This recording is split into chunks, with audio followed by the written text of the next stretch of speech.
नमस्ते अस्तु आयते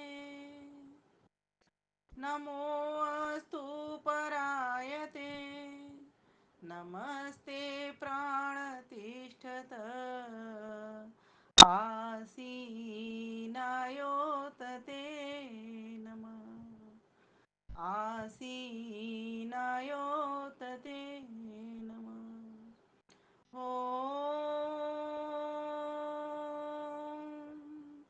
इन्द्रं वर्धन्तु अप्तुरः किणवन्तो विश्वमार्यम्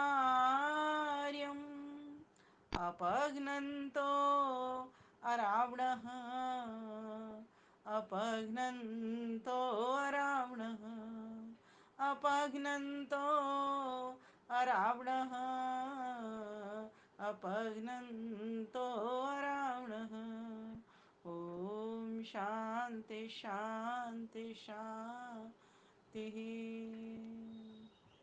आर्य केंद्रीय सभा फरीदाबाद से चलने वाला यह कार्यक्रम आप सभी को लुभावने वाला रहता है। हमेशा कुछ प्रेरणाएं यहाँ से छोड़ी जाती हैं, कुछ उपदेश मिलते हैं और सभी के परस्पर दर्शन भी हमको प्राप्त होते हैं। ऐसी व्यवस्था करने वाले, ऐसा कुशल संचालन करने वाले, ऐसा भव्य मंच बनाने वाले, सभी को परस्पर जोड़ने वाले, जुड़वाने वाले और इस कार्यक्रम के स्वयं संयोजक संचालक मेरे प्यारे भाई जितेंद्र सरल जी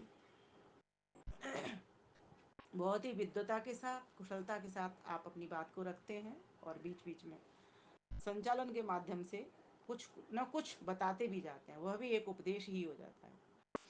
आपको तो नमन करती हूँ, साथ ही साथ सभी वंदनीय मातृशक्ति उनको भी नमन करती हूँ एवं मेरे सभी आदरणीय भद्र पुरुषों को भी नमन करती हूँ।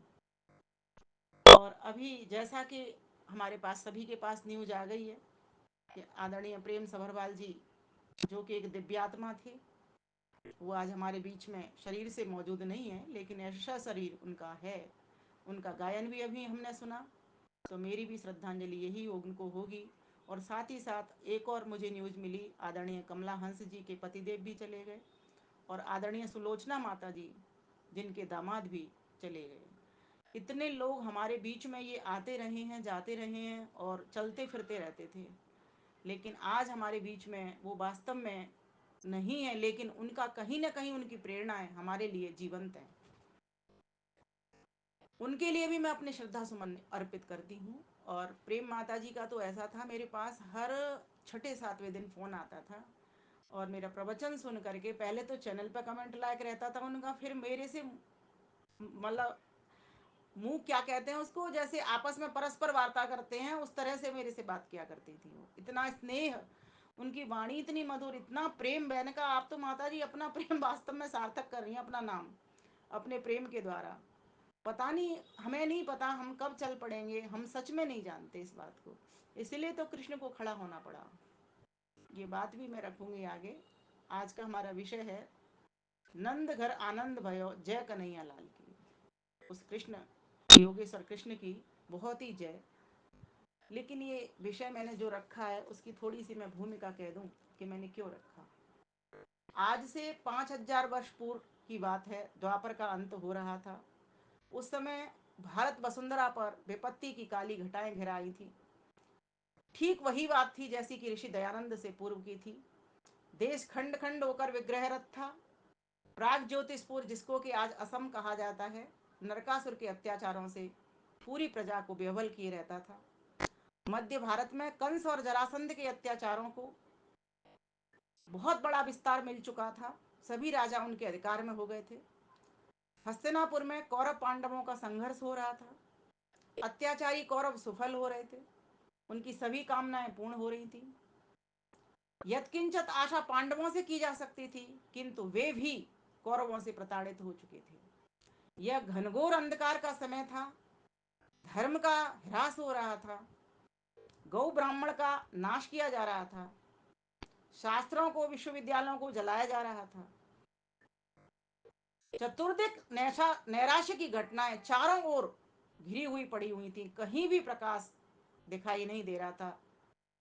उसी समय धर्म के अभ्युत्थान के लिए, खंड खंड भारत को महान भारत बनाने के लिए, अधर्म अंधकार को दूर करने के लिए हुआ श्री कृष्ण चंद्रोदय। भाद्रपद की कृष्ण अष्टमी के अर्धरात्रि में माता देवकी की कोख से आनंद कंद देवकी नंदन भगवान श्री कृष्ण का जन्म हुआ। किशोर कृष्ण ने अत्याचारी कंस का वध किया और धार्मिक राजा उग्रसेन को राजगद्दी सौंपकर आप विद्याध्ययन करने के लिए आचार्य संदीपन की कुटी में जा विराजे। कहा जाता है उनके बारे में, वेद वेदांग तत्वज्ञ सर्वशास्त्र विशारद बनकर ब्रह्मचर्य साधना के पश्चात प्रद्युम्न जैसा पुत्र उत्पन्न किया और जीवन के कर्म क्षेत्र में प्रविष्ट होकर भगवान श्री कृष्ण ने जैसे अर्जुन के रूप में सारे देश को ललकार कर कहा, उत्तिष्ठत परंतपः, हे पार्थ उठ, खड़ा हो जा। लेकिन ये जो विषय है, अब मैं आपको अपनी बात बताना चाहूंगी। नंद घर आनंद भयो, ये क्या कहना चाह रहा है, ऐसा क्यों कहा जा रहा है? तो इसकी भूमिका के रूप में ये प्रस्तुतिकरण आपके पास आ चुका है कि नंद के घर आनंद हुआ इसीलिए क्योंकि पूरे ब्रज क्षेत्र की प्रजा कंस के अत्याचारों से परेशान थी। सभी चाहते हैं कि कोई न कोई इस भारत देश के भीतर ऐसा पैदा हो जो कंस जैसे अत्याचारियों को का वध कर सके। बहुत सारी घटनाएं, उपघटनाएं इससे जुड़ी हुई हैं बात से।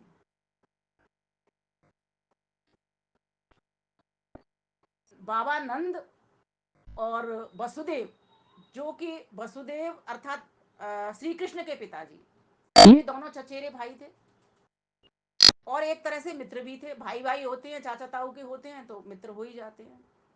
तो इनको नंदगांव मिला था, ये नंदगांव में रहते थे। इनकी बृहद गौशाला थी जिसमें इनके पास बताया जाता है 9 लाख गौएं थी। और कहते हैं 1 लाख अगर गौएं किसी शाला में हों तो उसको नंद की उपाधि दे दी जाती है। ये उपाधियां चला करती हैं, आज भी हैं ये, नंद महानंद। एक वृषभानु भी थे, उनके पास 11 लाख गायें थी, उनके बारे में बताया जाता है। और उस समय की वो सबसे बड़ी गौशाला थी। आज भी बहुत सारी गौशालाएं जगह जगह हम देखेंगे, चित्रों का निराकरण था। फरीदाबाद में भी बहुत बड़ी गौशाला हम देख करके आए थे पिछले साल। सर्वत्र है, गौ माता का कहीं भी अभाव नहीं है। वो अलग बात है, गौ माता का दूध हमें कितना मिल पाता है, गौ माता की रक्षा हम कितनी कर पाते हैं, गौ माता का पालन हम कितना कर पाते हैं।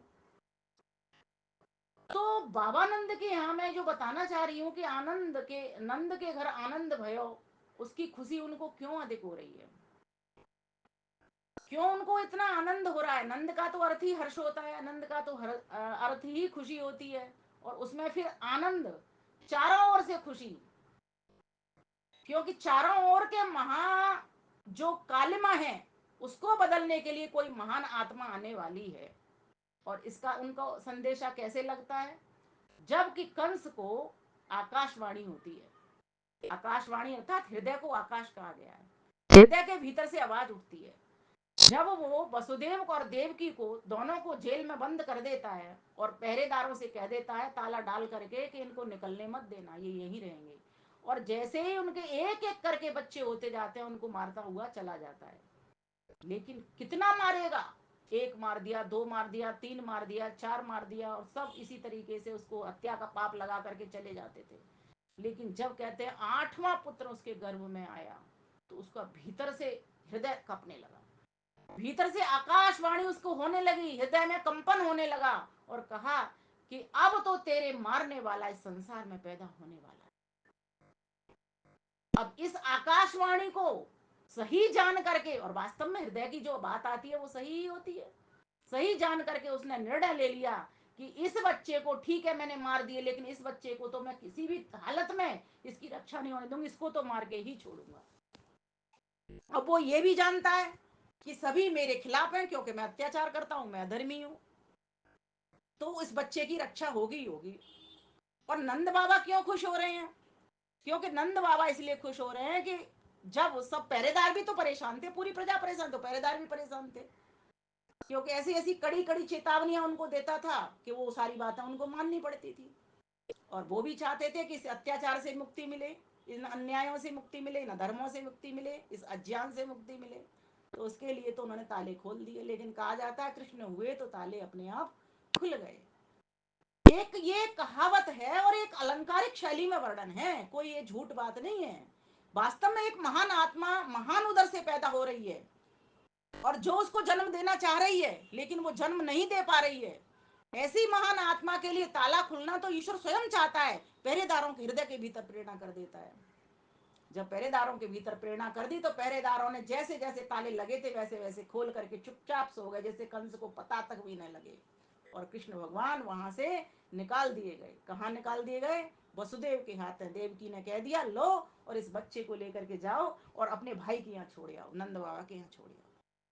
वसुदेव ने शहर स्वीकार कर लिया। वसुदेव जी कहते हैं उस वक्त घनघोर बारिश हो रही थी, यमुना नदी का जल का जो स्तर था काफी अधिक बढ़ गया था। और ये भी कहावत प्रसिद्ध है कि जैसे ही वो यमुना नदी में प्रवेश उन्होंने किया, वहां से उसको पार करने के लिए, गोकुल जाने के लिए, तो कहते हैं उनका जैसे ही चरण लगा और वैसे ही यमुना का स्तर कम हो गया। ऐसी बात नहीं है, एक बारिश का भी वक्त होता है, 1 घंटे होनी है, 2 घंटे होनी है, 3 घंटे होनी है, बारिश हुई और वो बंद हुई। क्योंकि उस महान आत्मा को आना ही था, उसको बचना ही था, उसकी सुरक्षा होनी ही थी। कहते हैं उनके ऊपर नाग ने अपना फन लगा दिया। ये नाग का फन क्या है? नाग कहते हैं चेतना को, और नाग कहते हैं ईश्वर को भी, क्योंकि ईश्वर भी परम चैतन्य है। ईश्वर ने उसकी रक्षा की और रक्षा की और उस तरह से कवर अप करके उसको वसुदेव जी लेकर के गए और पहुंच जाते हैं और यशोदा के पास में जो बच्ची उनको हुई थी उस बच्ची को उठा लेते हैं और इस कृष्ण भगवान को उस जगह पे लिटा देते हैं। और बच्ची को लेकर के, जैसे बच्चे को लेकर के गए थे वैसे ही बच्ची को लेकर के देवकी के हाथों में सौंप देते हैं। आपने अभी तक इतना जाना होगा कि पन्ना ने त्याग किया, लेकिन किसी ने आज तक आपको ये नहीं कहा होगा कि यशोदा मैया और नंद बाबा ने भी इतना बड़ा भारी त्याग किया। दोनों ही त्याग त्याग की प्रतिमूर्ति हैं। कोई भी अपने बच्चे को नहीं दे सकता। किसी के घर में अगर बेटियां हों और किसी को बेटा मिल रहा हो तो भी वो क्या कहते, नहीं नहीं मेरी आत्मा का टुकड़ा बेटी भले बढ़िया है मेरे लिए तो। और ये घटना हम सभी के साथ में कहीं ना कोई घटती है, जिसकी अगर बेटियां हैं बेटा नहीं है तो उनको कहा भी जाता है ऐसे घर वालों की तरफ से, लेकिन फिर भी हम देने को राजी नहीं होते, क्योंकि अपनी आत्मा का टुकड़ा अपना ही होता है। लेकिन उन्होंने वो त्याग भी किया और वो जा करके, क्योंकि वो चाहते थे धर्म की रक्षा हो, और यही बात पन्ना धाई भी चाहती थी कि धर्म की रक्षा हो। इसलिए उसने अपने बेटे को, क्योंकि वो जानती है जीवन मूल्य किसका है।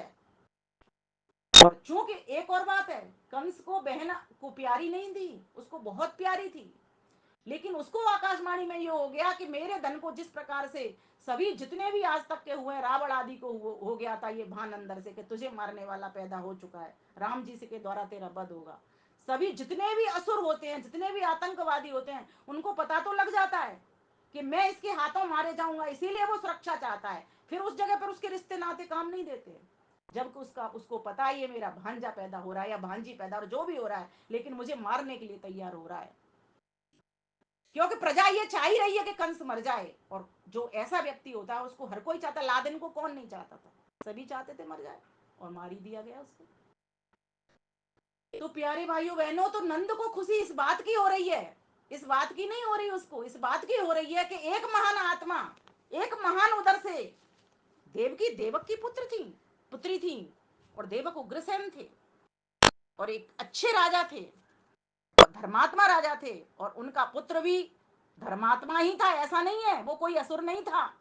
लेकिन जब ये भावना मन में घर कर जाए कि हाँ इतना मोहच्युत हो जाए, जैसे कि भीष्म को उनका क्या कहते हैं धृतराष्ट्र का मोह हो गया था कि मैं ही राजा रहना चाहता हूं, मेरा बेटा ही राजा बनेगा। जब ऐसा व्यक्ति मोह में गिर जाता है तो समझना उसका अंत निश्चित हो जाता है। तो वही उनके साथ भी हुआ। तो कहते हैं वो चाहते थे कृष्ण बचें, और कृष्ण जब आ जाते हैं महान उधर से, जब महान आत्मा घर में आ जाती है तो बहुत आनंद होता है, बधाइयां बजती हैं, गीत गाए जाते हैं, क्योंकि उनको पता है कि यशोदा मैया में भी तो वे संस्कार हैं, मुझ में भी वे संस्कार हैं। क्योंकि जो गौओं का पालक है, जो इतनी बड़ी गौशाला चलाता है, उसमें कितना बड़ा संस्कार होगा। वो चाहता है कि अब मेरा दूध दही कंस के पास नहीं जाएगा।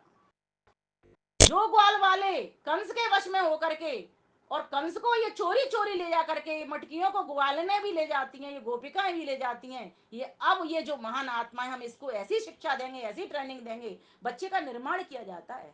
माता निर्माता भवती पिता पालका भवती, उसका ऐसा निर्माण करेंगे, बच्चे का निर्माण किया जा रहा है। और वो आर्यावर्त था। लेकिन उसके बाद ही जब इतने सारे राजाओं की हत्या हुई, खूब नरसंहार हुआ, धर्म अधर्म का, भगवान कृष्ण कभी नहीं चाहते थे कि युद्ध हो। वो तो दुर्योधन के पास संधि करने के लिए प्रस्ताव लेकर के भी गए हैं कि बस ज्यादा नहीं, आधा राज्य दे दो। लेकिन वो कहता है नहीं, एक सुई के बराबर भी मैं तुम्हें जमीन नहीं दूंगी, नौक के बराबर भी जमीन नहीं दूंगी, सुई की नौक की बराबर भी भूमि नहीं दूंगा। तब जाकर के उन्होंने निर्णय लिया कि नहीं, अधर्म की मार बहुत जरूरी है, धर्म को जिताना बहुत जरूरी है। तब जाकर के उन्होंने निर्णय लिया। फिर भी पहला प्रथम ऑप्शन उसी को दिया जा रहा है, कंस को, कि तू मुझे ले ले या मेरी सेना ले ले, मेरे पास अक्षोणी नारायणी सेना है, या तू उसे ले ले।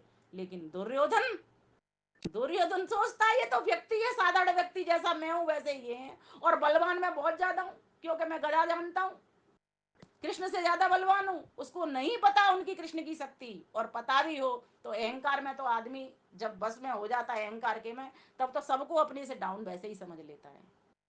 कहता है मेरे पास जब इतनी सेना होगी, मेरी सेना अपनी है ही राज्य की, और उनकी भी सेना जब मेरे पास आ जाएगी तो मैं तो कितना बड़ा हो जाऊंगा, फिर ये कृष्ण क्या कर लेगा। लेकिन कृष्ण तो नीतिज्ञ थे, इसीलिए नंद बाबा खुश हो रहे हैं कि इस महान आत्मा का मैं निर्माण करूंगा, और ये महान आत्मा जाकर के अधर्म का नाश करेगी, अज्ञान का नाश करेगी, अभाव का नाश करेगी, वर्णाश्रम व्यवस्था को सुधारने का प्रयास करेगी। इसलिए आनंद हो रहा है उनको, क्योंकि एक धर्म का कण अगर कहीं पर होता है, एक धर्म का धर्मी व्यक्ति, धार्मिक व्यक्ति कहीं पर आ जाता है, तो पूरा अकेला पड़ोस उसका नहीं सुधरता, अकेला उसका समाज नहीं सुधरता, पूरा राष्ट्र वो सुधार देता है। इसलिए तो कहा गया, कृष्ण कहते हैं यदा यदा हि धर्मस्य ग्लानिर्भवति भारत अभ्युत्थानम धर्मस्य तदात्मानं सृजाम्यहम् परित्राणाय साधूनां विनाशाय च दुष्कृतां धर्म संस्थापनार्थाय संभवामि युगे युगे, संभवामि युगे युगे। कहते हैं कि जब जब अधर्म अपना विकराल रूप धारण कर लेता है, तब तब कोई ना कोई धार्मिक व्यक्ति संसार में परमेश्वर भेज देते हैं। परमेश्वर आते जाते नहीं है, तद तद नहीं तद दूर तदवंत के तदंतर से सर्वस्य तद सर्वस्यायत, यजुर्वेद कहता है 40वें अध्याय, उसमें बताया गया है कि परमेश्वर कहीं आता जाता नहीं, उसका अवतार नहीं होता। यहाँ पर जो अवतार की बात चल रही है, महान आत्माओं का परस्पर अवतार हो रहा है, इसलिए उनको विष्णु का अवतार बताया जाता है। विष्णु ईश्वर का भी नाम है, और विष्णु हमारे देश में राजा भी हुए थे। जैसे शिव ईश्वर का भी नाम है, और शिव हमारे देश में राजा भी हुए थे। गणेश राजा भी हुए थे, और गणेश ईश्वर का भी नाम है। कहते हैं ना, गणेश के गौरी पत्नी थी, उसके क्या नाम था उसका, शिव शिव जी के गणेश जी पुत्र थे, गौरी पत्नी थी, और कार्तिकेय भी उनका एक बेटा था, दोनों भाई थे ना, गणेश और कार्तिकेय। तो इस प्रकार से शिव भी हमारे देश में भीतर राजा के रूप में हुए हैं, विष्णु भी हमारे देश में राजा के रूप में हुए हैं। ये सभी की इन्हीं की महान आत्माएं कृष्ण को बताया जा रहा है। और वास्तव में ऐसा होता भी है कि एक महान आत्मा ही ये सूत्रपात, महर्षि दयानंद भी किसी महान पुरुष की ही आत्मा होंगे। और आगे भी वो जब कहीं उनका तो वैसे मोक्ष ही हो गया होगा, क्योंकि वो ऋषि आत्मा थी। और अगर 1% नहीं भी हुआ, तो कहीं ना कहीं वो महान आत्मा अभी इंतजार कर रही है, ईश्वर इंतजार कर रहा है उस महान दरी उदरी के भीतर उस महान आत्मा को भेजने का, जिससे कि इस देश का कल्याण हो। अभी और आने की आवश्यकता है, कृष्ण को भी आने की आवश्यकता है, दयानंद को भी आने की आवश्यकता है। तो नंद बाबा खुश हो रहे हैं। आनंद का पहला कारण क्या है? आनंद का पहला कारण है त्याग। ये पॉइंट नोट करिए, जहां जहां त्याग होता है वहां आनंद होता है। जब नंद बाबा त्याग कर रहे हैं अपने दिल के टुकड़े को, तो वहां पर उनको आनंद हो रहा है कि एक महान आत्मा को बिठा रहे हैं, उसको स्थापित करने के लिए जा रहे हैं, धर्म की रक्षा के लिए। शेनवत सुखी दुखी त्याग वियोगाभ्याम। महर्षि कपिल कहाँ कहते हैं इस बात को? सांख्य दर्शन के 4 अध्याय में आपको पढ़ने मिलेगा, जो दर्शन पढ़ते हैं वो समझते हैं। वहां कहते हैं कि जो व्यक्ति त्याग करता है, वही सुखी होता है, और जिससे कोई छुड़ा लेता है वो दुखी हो जाता है। अर्थात वियोग होने पर दुख होता है और स्वयं छोड़ने पर सुख होता है। ये समझने की बात है। जैसे मैं कहा करती हूँ कि एक बाज है, उसके मुंह में रोटी का टुकड़ा है और ऊपर से एक बड़ा बाज आ रहा है उसको छीनने के लिए। अगर वो समझदार बाज है, अपने रोटी के टुकड़े को छोड़ देता है तो उसकी जान बच जाती है, सुरक्षित हो जाता है। और अगर उसको नहीं छोड़ता तो रोटी का टुकड़ा भी बड़ा बाज ले लेता है और उसके शरीर को भी ले लेता है। क्योंकि रोटी का टुकड़ा तभी प्राप्त होगा ना, पहले उसे मारेगा, उसे नोचेगा, उसको खाएगा। तो त्याग में बहुत बड़ा सुख है। कृष्ण से सीखें, त्याग करना सीखें। जब जब आवश्यकता पड़ी, उनको जरूरत पड़ी तो मथुरा को छोड़ दिया, जरूरत पड़ी गोकुल को छोड़ दिया, धीरे धीरे करके छोड़ते चले जा रहे, फिर द्वारका जा करके बस जाते हैं। ठीक इसी प्रकार से वो भी राम की तर्ज पे चले, क्योंकि त्रेता युग में एक महान पुरुष, उनके भी आदर्श रहे भगवान राम। और महर्षि दयानंद के भी आदर्श श्री कृष्ण रहे। उन्होंने भी कहा कि श्री कृष्ण एक आप्त पुरुष थे, उन्होंने जन्म से मृत्यु तक कोई भी एक भी अधर्म नहीं किया, एक भी पाप नहीं किया। सोचो, तो फिर क्यों नहीं हम अपने आदर्श उनको बनाए, आदर्श पुरुष उनको बनाए, उनसे सीखें। हमने सिर्फ उनका बचपन काल देखा है, लेकिन ध्यान देना, बचपन में भी इन्होंने बहुत बड़े बड़े काम कर दिए। कुछ बच्चे प्रतिभा संपन्न होते हैं, होनहार विरवान के होत चीकने पात।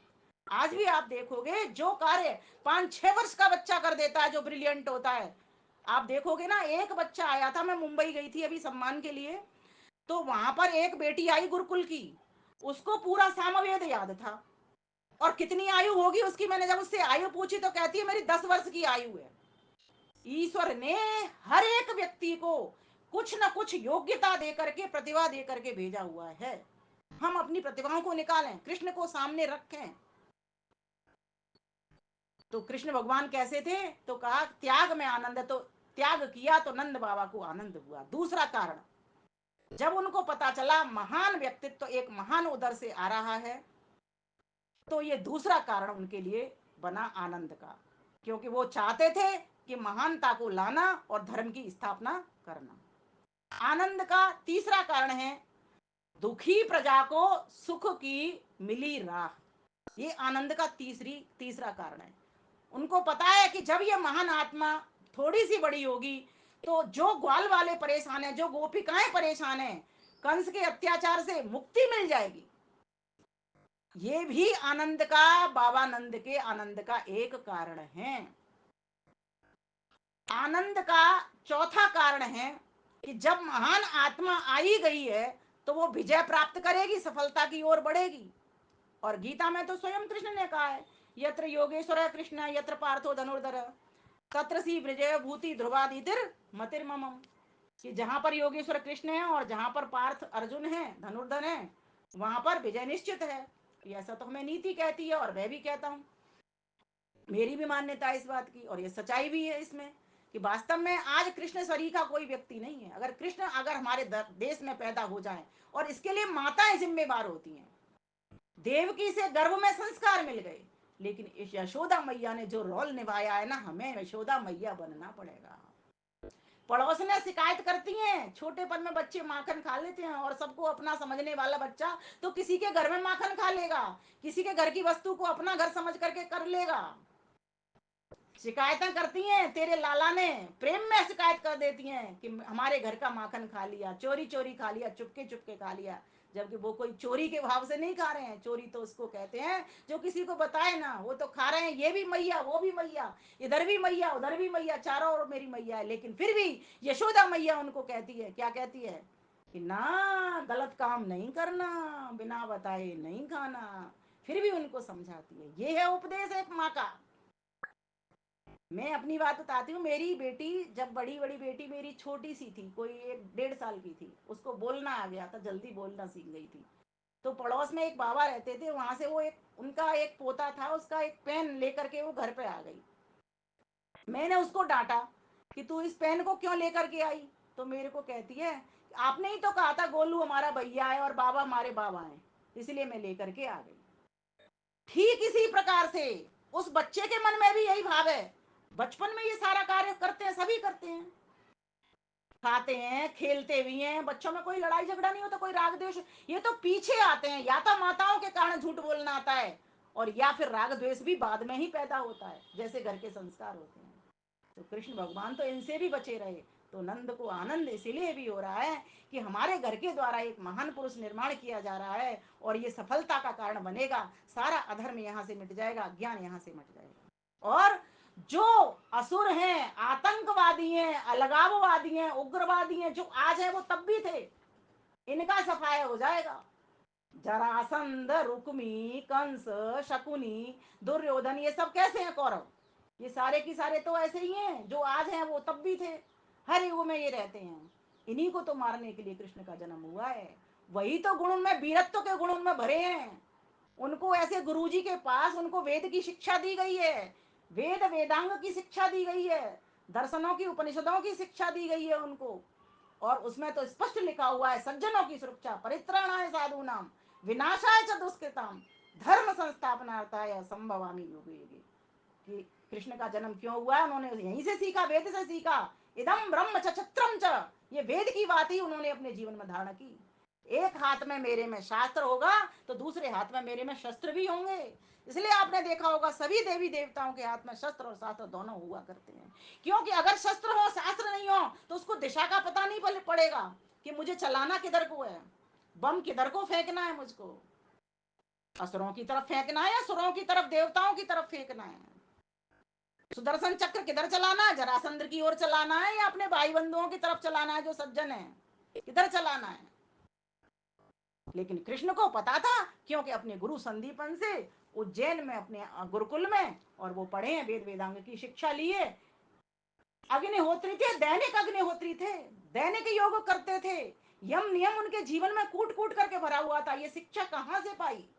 उनके नंद बाबा ने, यशोदा मैया ने ये शिक्षा उनको दी। पूर्व संस्कार थे और नए संस्कार उनके माता और पिता ने बनाई। नंद बाबा के घर में आनंद की लहर इसीलिए उठ रही है, जबकि उनके बराबर कितनी जेल में जन्म होना और हर समय उनके पास विपत्तियों का ही चिट्ठा आना। सोचो, पूरा जीवन काल उनका संकट में बीता है। जन्म भी जेल में जिसका हो रहा हो, और कहीं का राज्य, मथुरा का भी राज्य वो पूरा नहीं भोग पा रहे हो, गोकुल में भी वो नहीं रह पा रहे हो, ऐसा व्यक्तित्व। सोचो, कहते हैं ना, विपत्तियों से बढ़कर अनुभव सिखाने वाला विद्यालय न तो आज तक खुले है और न खुलेगा। ये विपत्तियां, इंसान इनसे डरे नहीं, घबराए नहीं।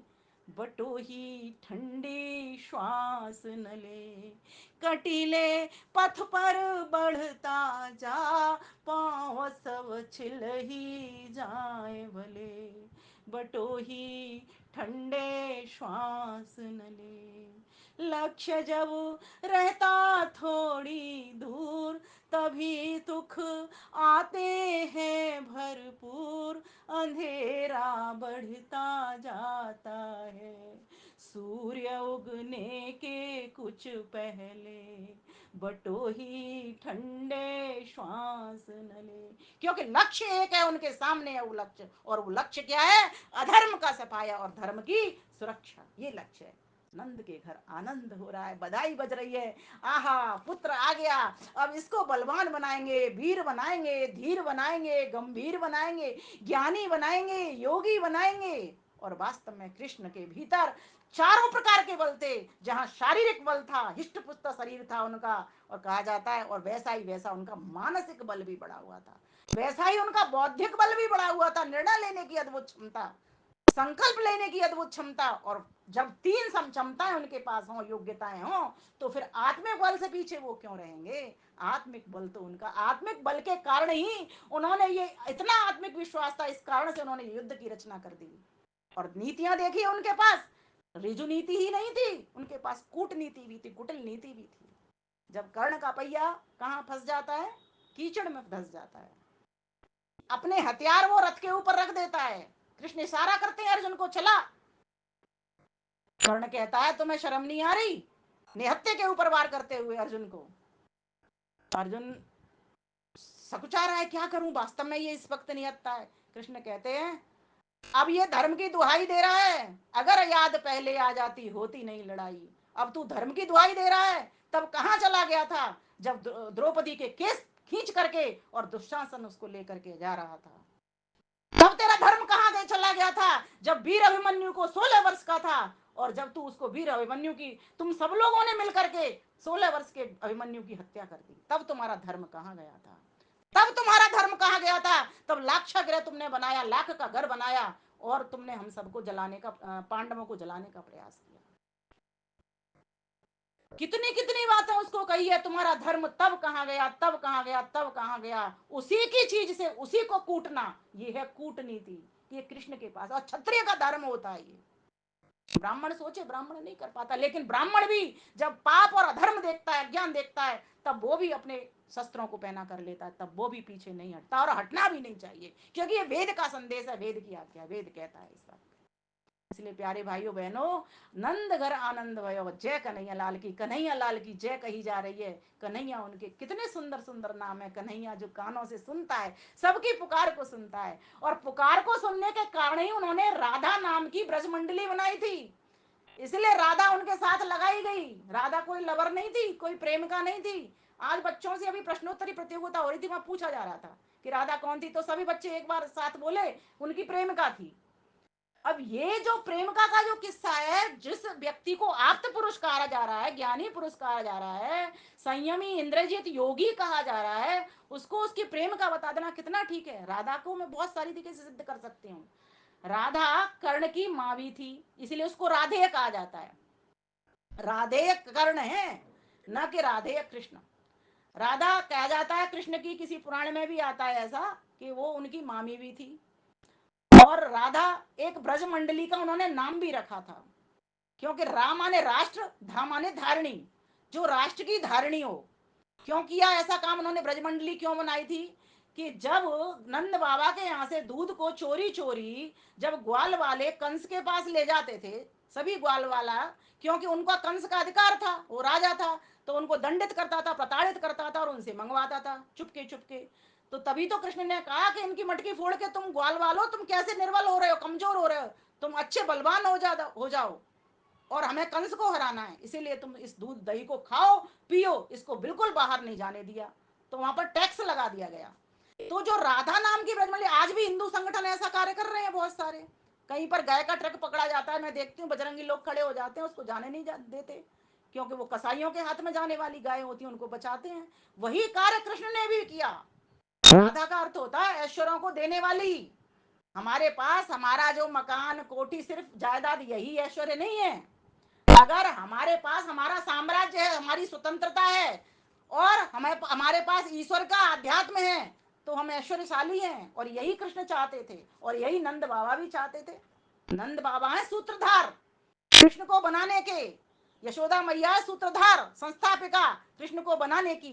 ये माता पिता का रोल हुआ करता है। इसलिए कृष्ण से आज हमें सब संदेश लें कि हमें नंद बाबा जैसा बनना पड़ेगा, यशोदा मैया बनना पड़ेगा। इसलिए नेपोलियन को कहना पड़ा कि अगर कोई मुझे कौशल्या जैसी 100 माताएं दे दे, तो मैं इस राष्ट्र का विकास कर सकता हूँ, इस राष्ट्र को बहुत ऊंचाई तक ले जा सकता हूँ। और मैं कहती हूँ, कोई हमें देवकी और यशोदा जैसी मैया दे दे, तो आज भी कृष्ण हमारे घर में पैदा होंगे, पक्की बात है। हमें लेकिन बनना तो आना पड़ेगा, मैया बनना तो पड़ेगा, बाबा बनना तो पड़ेगा। जब तक हम मैया और बाबा नहीं बनना चाहेंगे, तब तक कुछ काम। आज हम गाय के लिए एक रोटी निकालना चाहते नहीं, वो नंद बाबा इतनी बड़ी गौशाला रखता है, क्यों रखता है? जिससे सभी खा पी करके हष्ट पुष्ट हो जाएं, अधर्म को पास ना फटकने दें। लेकिन किसी के पास ताकत नहीं है, मेजोरिटी उधर की ज्यादा अधर्म अधर्मी लोगों की। तो मेजोरिटी को खड़ा करने के लिए बच्चे को इतना ताकतवर बना दिया, इतना कॉन्फिडेंस वाला बना दिया कि अब ये अधर्म का सफाया करेगा। कृष्ण भगवान ने 4 कर्म किए एक साथ, अधर्म, अज्ञान, अभाव और अन्याय। इन चारों चीजों को एक साथ समाप्त करने के लिए कृष्ण भगवान को तैयार किया गया। कृष्ण भगवान तैयार हुए, और कृष्ण भगवान के आने से नंद बाबा के यहाँ पर बधाई बजने लगी। नंद घर आनंद भयो, जय कन्हैया लाल की, हाथी घोड़ा पाल की, जय कन्हैया लाल की। मुझे समय का तो पता चलता नहीं है, पर मेरे पास विषय अभी बहुत बचा हुआ है। आनंद का 8वां कारण है शुद्ध ज्ञान, शुद्ध कर्म और शुद्ध उपासना। वे ज्ञानी थे, वे योगी थे, कर्म करते थे वैसा ही। आपने उनकी मुद्रा देखी होगी, अगर मुद्रा पर ध्यान दें तो एक योगी व्यक्ति ही इस मुद्रा में खड़ा हो सकता है, जिस मुद्रा को दिखाया जाता है वहां पर। हमारे बस का रोग नहीं, हम हिल जाएंगे, डिल जाएंगे।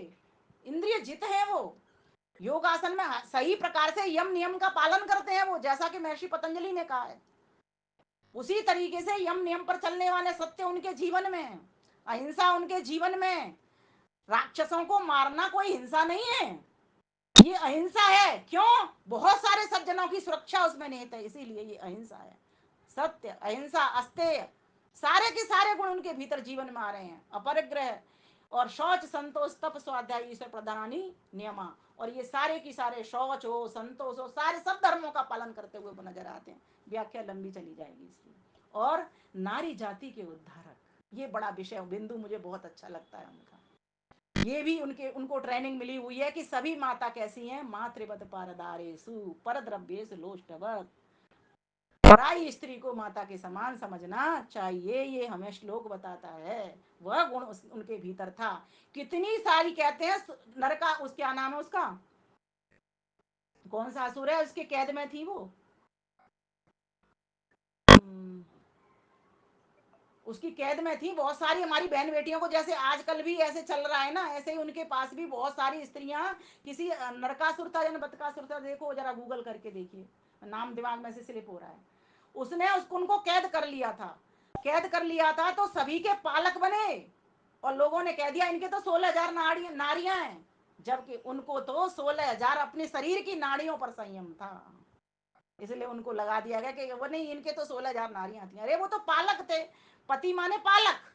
जैसे द्रौपदी के बारे में कहा जाता है ना, ये तो 5 पतियों वाली इसलिए पांचाली है। अरे ऐसा नहीं है, पांचाली, 5 आल अर्थात 5 नदियां जहां से हो, आज पंजाब कहा जाता है उस पांचाल को। तो द्रौपदी पंजाबी थी। पंजाबी बहन माता बैठी हो, खुश हो जाओ। द्रौपदी पंजाबी थी, पांचाल नरेश की पुत्री थी। पंजाब नरेश की, आज की भाषा में कहेंगे उनको, पंजाब नरेश की वो पुत्री थी। तो इस प्रकार से द्रौपदी की भी लाज उन्होंने बचाई। सिर्फ एक द्रौपदी नहीं थी, हजारों रानियां जो जिनको कि नारी कहा जा रहा है, उनको भी उस नरकासुर की कैद से उन्होंने बचाया और छुड़ाया।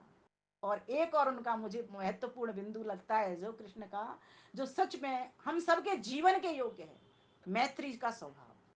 जिस व्यक्ति के भीतर मैत्री का स्वभाव होगा, जो ये नहीं देखेगा ऊंचा है कि नीचा है, कि बड़ा है कि छोटा है, कि ब्राह्मण है कि क्षत्रिय है कि शूद्र है कि वैश्य, कौन है ये, सिर्फ वो इसलिए मैत्री रखेगा मेरे बचपन का ये सखा है, मैं हम साथ साथ पढ़े हैं इसीलिए नहीं, आज इसको मेरी आवश्यकता है।